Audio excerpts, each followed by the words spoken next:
கிறிஸ்துவுக்குள் பிரியமானவர்களே, ஆண்டவராக இயேசுவின் நாமத்தில் என் அன்பின் வாழ்த்துக்கள்.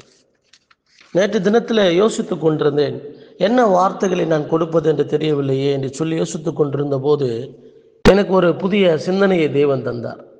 என்னுடைய வாழ்க்கையிலே நான் பயன்படுத்தி கொண்டிருந்த என்னுடைய கம்ப்யூட்டர் பழுதடைந்து விட்டது. என்னுடைய கம்ப்யூட்டருடைய மானிட்டர் முழுவதுமாக அது பழுதடைந்து விட்டது. எனக்கு மிகவும் நெருக்கமான ஒரு நண்பரிடத்தில் நான் அதை கேட்டேன். நண்பரே, எனக்கு இப்படிப்பட்ட ஒரு மானிட்டர் எனக்கு வேண்டும், எனக்கு தயவு செய்து உங்களால் முடியும் வாங்கி கொடுங்கள் என்று சொல்லி கேட்டேன். அவர் ஒரு அற்பமான பதிலை அளித்து, ஒரு அற்பமாக என்னை நினைத்து எதுவுமே என்னை சொல்லவில்லை, எதுவுமே கண்டு கொள்ளவில்லை.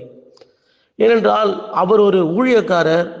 அவர் என்னை அதிகமாக நான் அவரை அதிகமாக நேசிக்கக்கூடிய ஒரு நண்பராக இருக்கிறேன். அவர் நினைத்தால் ஒரு கம்ப்யூட்டர் அல்ல, 10 கம்ப்யூட்டர் கூட வாங்கி கொடுக்க முடியும். ஏனென்றால் கர்த்தர் அவரை அந்த நிலைமையில வைத்திருக்கிறார். எனவே தான் என்னுடைய வாய்களை திறந்து நான் அப்படி கேட்டேன், உங்களால் முடியும் எனக்கு வாங்கி கொடுங்கன்னு சொல்லி.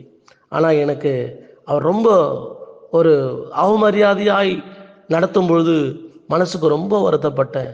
ஐயோ, என்னுடைய நண்பராக இருக்கிறார், ஒரு ஊழியக்காரராக இருக்கிறார், அவர் நினைத்தால் 10 கம்ப்யூட்டர் கூட வாங்கி கொடுக்க முடியுமே, ஆனால் ஒரு மானிட்டர் வாங்கி கொடுக்கறதுக்கு இவ்வளோ யோசிக்கிறாரே என்று சொல்லி மனசுக்கு ரொம்ப வேதனைப்பட்டேன். அப்போ தான் கர்த்தர் இந்த வார்த்தையை கொடுத்தாரு. சிலர் எல்லாம் நினைத்தால் நமக்கு உதவி செய்யலாம், ஆனால் உதவிகளை செய்வதற்கு அவர்களுக்கு நல்ல மனசு இல்லாமல் இருக்கிறது. நீங்கள் பாருங்க, நிறைய பேருக்கு உதவி செய்யணுன்ற மனசு நிறைய பேருக்கு இருக்கும், ஆனால் அவங்க கிட்ட பணம் இல்லாமபடி காணப்படும். அநேகருக்கு நிறைய பணம் வசதி வாய்ப்புகள் எல்லாம் இருக்கும், ஆனால் அதை கொடுக்கக்கூடிய மனசு இருக்காது. அவங்க என்ன செய்வாங்கன்னா பிசினிதனம் செய்வார்கள். வேதம் நமக்கு கற்றுக் கொடுக்கிறது பிசினிதனம் செய்யக்கூடாது என்று சொல்லி. பாருங்க, நீதிமொழிகள் 11ஆம் அதிகாரம் 24ஆம் வசனம் சொல்லுது, அதிகமாய் பிசினிதனம் பண்ணியும் வறுமை அடைவாரம் உண்டு என்று சொல்லி. இன்னைக்கு நிறைய பேர் பிசினிதனம் பண்றாங்க. ஆண்டவருக்கு கொடுக்கிறதுக்கு பிசினிதனம் பண்றாங்க, மற்றவர்களுக்கு உதவி செய்கிறதுக்கு பிசினிதனம் பண்றாங்க. தேவனுடைய பிள்ளைகளை, நான் அதுதான் யோசித்தேன். நான் எவ்வளோ பேருக்கு உதவி செஞ்சிருக்கிறேன், எவ்வளோ பேருக்கு என்னால் முடிந்த ஒத்தாசைகளை செஞ்சிருக்கிறேன். ஆனால் எனக்கென்று ஒரு பிரச்சனை வரும்போது, எனக்கென்று ஒரு தேவை வரும்போது, நான் யாரிடத்துலையாவது போய் கேட்டா எனக்கு யாருமே உதவி செய்ய மாட்டாங்களேன்னு சொல்லி நான் ரொம்ப சோர்ந்து போனேன். அப்பதான் தேவனுடைய வார்த்தை எனக்கு கிடைத்தது. தேவன் அன்பாகவே இருக்கிறார், அவரை தேடுகிற ஒருவரையும் அவர் கைவிட மாட்டார் என்கிற ஒரு விசுவாசம் எனக்குள் வந்தது. மனிதர்கள் எனக்கு உதவி செய்யாமல் போகலாம், மனிதர்களுக்கு ஒத்தாசை பண்ணாமல் போகலாம், ஆனால் என்னை உண்டாக்கிய என் தேவன் எனக்கு நிச்சயமாக எனக்கு தேவையானதெல்லாம் எனக்கு வாங்கி கொடுப்பார், எனக்கு செய்வார் என்ற ஒரு புதிய நம்பிக்கை எனக்கு வந்தது. கர்த்தருடைய பிள்ளைகளை, அதை தான் உங்களுக்கு நான் பகிர்ந்து கொள்ள வேண்டும் என்று விரும்புகிறேன். இன்னைக்கு நீங்க கூட நிறைய பேருக்கு உதவி செஞ்சிருப்பீங்க, நிறைய உதவிகளை நீங்க செஞ்சிருப்பீங்க. ஆனா உங்களுக்குன்னு ஒரு உதவி வரும்போது, எங்க அண்ணன் இருக்காரு, அவர்கிட்ட கேட்டா கொடுப்பாரு, ஐயோ என் உயிருக்கு உயிரா நேசிக்கிறேன் நண்பன் இருக்கிறார், அவர்கிட்ட கேட்டா கொடுப்பாரு என்று சொல்லி நாம் சிந்தித்து அவர்களிடத்துல போய் கேட்கும் பொழுது அவர்களுடைய பதில் என்னவா இருக்கிறது தெரியுமா? அவர்கள் கை விதிக்கிறார்கள்.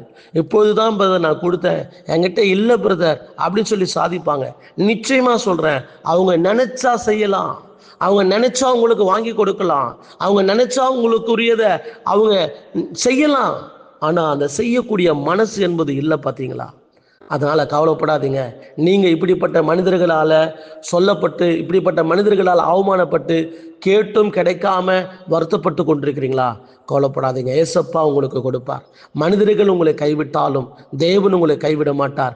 ஏசப்பா உங்களுக்கு நிச்சயமா கொடுப்பார். அது கொடுப்பதற்கான வழியை நான் உங்களுக்கு சொல்லிக் கொடுக்குறேன் பாருங்க. அப்படி ஏசப்பா உங்களுக்கு செய்யணும்னா நீங்களும் ஏசப்பாக்காக ஏதாவது செய்யணும். நிச்சயமா மனிதர்கள் கைவிட்டாங்கல்ல, கர்த்தர் கைவிட மாட்டாரு. ஏசப்பா உங்க வாழ்க்கையில அற்புதத்தை செய்யணும்னா, ஏசப்பா உங்களுக்கு வழி வாசல்களை திறந்து கொடுக்கணும்னா நீங்களும் நானும் சில விஷயங்களை செய்யணும். அப்படி செய்யும் பொழுது வானத்தின் பலகணிகள் நமக்காக திறக்கப்பட்டு இடம் கொள்ளாமல் போக மட்டும் நம்ம மேல தேவன் ஆசீர்வாதத்தை வர்ஷிக்க பண்ணுவார். காரணம் என்ன தெரியுமா? வேதம் சொல்லுகிறது, பிசினித்தனம் என்ன பண்ணக்கூடாது, அதிகமாய் பிசினித்தனம் பண்ணியும் வறுமை அடைவாரம் உண்டு என்று சொல்லி நாம் தேவனுடைய சமூகத்திலே ஒருபோதும் என்ன செய்யக்கூடாதுன்னா பிசினித்தனம் செய்யக்கூடாது என்று வேதம் நமக்கு சொல்லுகிறது. நமக்கு பாருங்க, நம்ம இல்லாத சூழ்நிலையில் தான், நாம் இல்லாத சூழ்நிலையில் இருந்துதான் கர்த்தருக்கு கொடுக்க நம்ம கற்றுக்கொள்ள வேண்டும். பாருங்க, நம்ம இல்லாத சூழ்நிலையில ஆண்டவருக்காக நம்ம என்ன பண்ணணும்னா கொடுக்க ஆரம்பிக்கணும். அன்றைக்கு சாரிபாத் விதவை வீட்டில பாருங்க, சாரிபாத் விதவைக்கு எதுவுமே இல்லை. அவளும் அவளுடைய மகனும் ஸ்தோத்திரம் கொஞ்சம் கைகளில் இருக்கிற மாவையும் எண்ணெயும் எடுத்து ஒரு அடை சாப்பிட்டு சுட்டு சாப்பிட்டு சாக போறாங்க.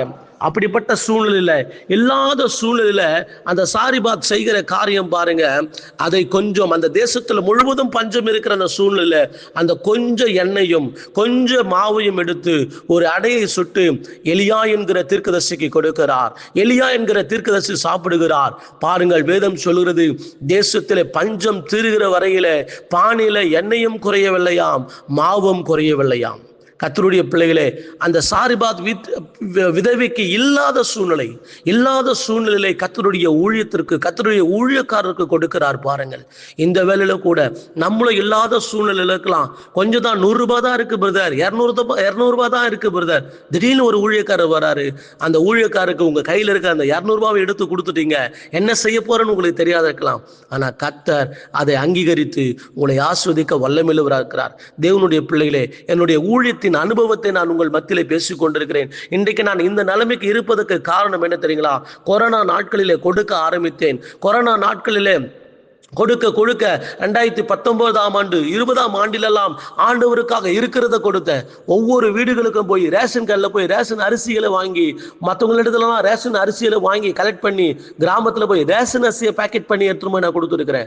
ஆனால் கர்த்தர் பாருங்க, அந்த கொடுக்குற மனசு எனக்கு கொடுத்தாரு. ஏன்னா என்கிட்ட காசு இருக்காது, நல்ல அரிசி வாங்கி போய் மக்களுக்கு கொடுக்க பணம் இருக்காது. ரேஷன் அரிசியில் ஆரம்பிச்சதுங்க அந்த சேவை. ரேஷன் அரிசியை கொண்டு போய் ஒவ்வொரு வீடுகளுக்காக நான் கொண்டு போய் 5 கிலோ 10 கிலோ நான் கொடுக்க ஆரம்பிச்சேன். இன்னைக்கு பார்த்தீங்கன்னா பல நன்மைகளை செய்ய தேவன் எனக்கு உதவி செய்திருக்கிறார். என்னை ஆண்டவர் ஆசீர்வதித்திருக்கிறார். நான் ஆசீர்வாதமா தான் இருக்கிறேன். எனக்கு 1000 தேவைகள் இருந்தாலும், எத்தனை பிரச்சனைகள் என் வாழ்க்கையில் இருந்தாலும், நான் சொல்லக்கூடிய ஒரே ஒரு வார்த்தை, கர்த்தர் என்னை நல்லா வச்சிருக்கிறார் தான் நான் சொல்லுவேனே தவிர, ஐயோ என்னை நடத்தல நான் சொல்லவே மாட்டேன். தேவன் என்னை நன்றாக வைத்திருக்கிறார். அப்படி சொல்ல நம்ம பழகி கொள்ளணும். பாருங்க, அந்த சிறு பையன், அவன் கையில 5 அப்பம் 2 மீன் தான் இருந்தது. ஆனா அவன் என்ன பண்ணான்னா, ஏசப்பா கிட்ட எத்தனை கொடுத்த போது 5000 பேர் சாப்பிட்டு மீதியான கூடிய 12 கூடை நிறைய என்ன பண்ணாங்களாம், எடுத்தாங்களாம். அவன் கையில இருந்தது 5 அப்பம் 2 மீன் தான். உங்க கையில என்ன இருக்குது? கொஞ்சமா தான் இருக்குதா? கொஞ்சம் ஆசீர்வாதமா தான் இருக்குதா? கொஞ்சம் நன்மை தான் இருக்குதா? அதை யாரோ ஒருவருக்கு கொடுங்க, யாரோ ஒரு கஷ்டப்படுறவருக்கு கொடுங்க, தேவனுடைய ஊழியத்துக்கு கொடுங்க. அந்த 5 அப்பத்தை 2 மீன் 5000 கர்த்தர் மாத்தி 12 கூடை நிறைய மீதியான கூடை நிறைய எடுத்தாரே. இதோ இந்த வேளை நீங்க கொடுக்கிற சின்ன விஷயம், நீங்க ஆண்டவருக்காக கொடுக்கிற, நீங்க ஆண்டவருக்காக பண்ணுகிற சின்ன விஷயம் பெரிதாக மாறும் சகோதரியே. அதுக்கு உதாரணம் வேத புத்தகத்தில் எழுதப்பட்டிருக்கிறது. அந்த ஏழை விதவை தாயாரை பாருங்க. சபையில ஏழை விதவை தாயாரை குறித்து வேதம் சொல்லுகிறது. லூக்கா 21:4 அவர்கள் எல்லாரும் தங்கள் பரிபூரணத்திலிருந்து தேவனுக்கு காணிக்கை போட்டார்கள். இவளோ தன் வறுமையிலிருந்து தன் ஜீவனுக்கு உண்டானது எல்லாம் போட்டாள் என்று ஆண்டவர் சொல்றார். பாருங்க, அந்த காணிக்கை பெட்டியில் அவங்க போடுறது வறுமையிலிருந்து, அவங்களே வறுமை, சாப்பிட்றதுக்கு எதுவுமே இல்லை, வறுமையில, அந்த வறுமையிலிருந்து தன் ஜீவனுக்கு உண்டானது எல்லாம் ஆண்டவருக்காக என்ன பண்ணாங்களாம், போட்டாங்களாம். தேவனுடைய பிள்ளைகளே, இந்த கஷ்டத்தின் பாதையில இல்லாமல் சூழ்நிலை தேவனுக்கு நம்ம கொடுப்பது என்பது நம்முடைய ஆசீர்வாதத்துக்கான திறவுகோலாகவும், நம்முடைய வாழ்க்கையில தேவன் நம்மை ஆசீர்வதிப்பதற்கு ஒரு வழியாகவும் காணப்படுகிறது. இது என்னுடைய அனுபவம். ஆமா, இல்லாத சூழ்நிலை நீங்கள் நான் கொடுக்கும்போது அது ஆசீர்வாதத்துக்கான திறவுகோலாகவும், அது ஆசீர்வாதத்திற்கான ஒரு வழியாகவும் காணப்படுகிறது. நாம் எப்படி கொடுக்கின்றோம் என்பதை தேவன் அறிகிறார். ஏனென்றால் வேதம் சொல்கிறது, உற்சாகமாய் கொடுக்கிற தேவன் பிரியமாய் இருக்கிறார் என்று சொல்லி 2 கொரிந்தியர் 9:7 நாம் வாசிக்கிறோம். நாம் எப்படி வஞ்சிக்கிறவர்களாக தேவனை காணப்படக்கூடாது. நாம் தேவனை வஞ்சிக்கிறவர்களாக காணப்படக்கூடாது. நாம் பிசிதனம் செய்யக்கூடாது. தேவனிடத்துல உங்களிடத்துல இருப்பதை யோசிக்காமல் மனப்பூர்வமாக கர்த்தருடைய ஊழியத்தை உண்மையாய் செய்கிறவர்களுக்கு விதைத்து பாருங்கள். உங்கள் ஆலைகளில் திராட்சரசம் புரண்டோடும், உங்கள் களஞ்சியங்கள் நிரம்பி வழியும். உங்கள் ஆமேன். இது என்னுடைய ஊழியத்தின் அனுபவமாக இருக்கிறது. தேவனுடைய பிள்ளைகளே, இது என்னுடைய கருத்தாக இருக்கிறது.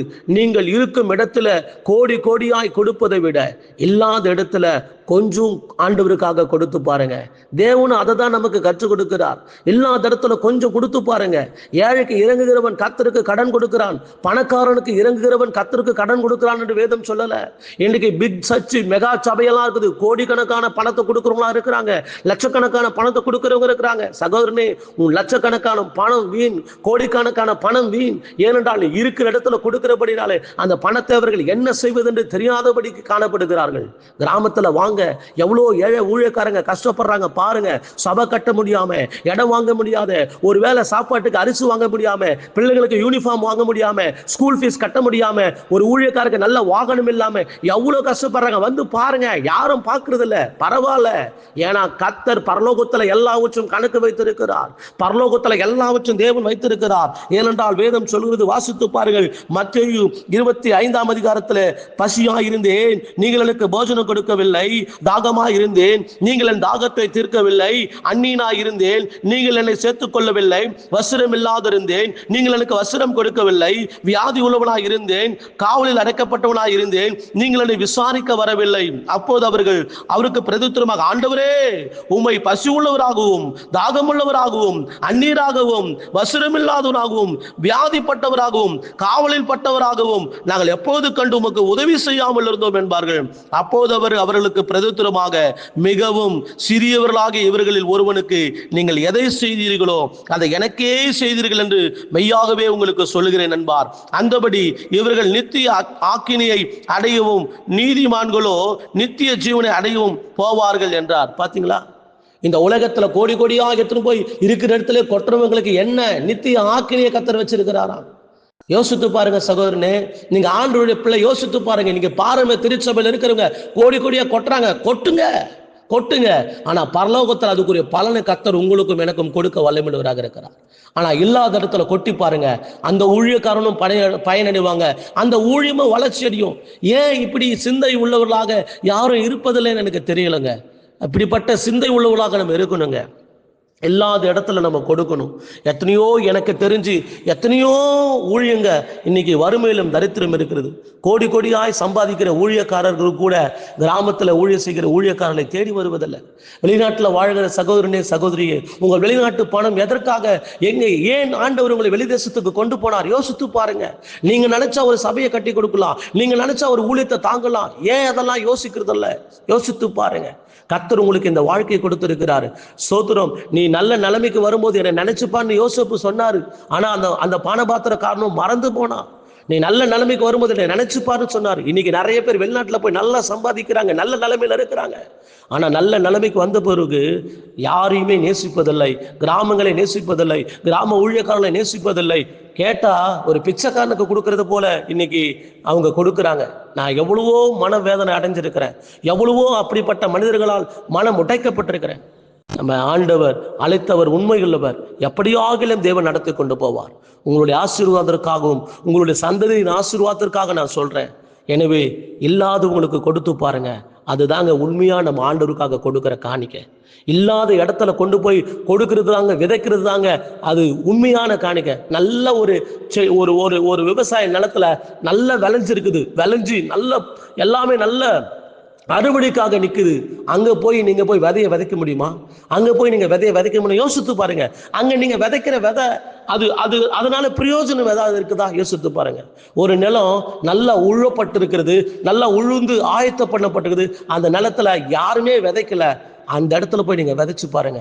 அதுல அந்த நிலத்துல இருந்து முளைச்சு நிறைய பலன் கொடுக்கும். இன்னைக்கு அப்படிதான் கிறிஸ்தவர்கள் செய்து கொண்டிருக்கிறார்கள்.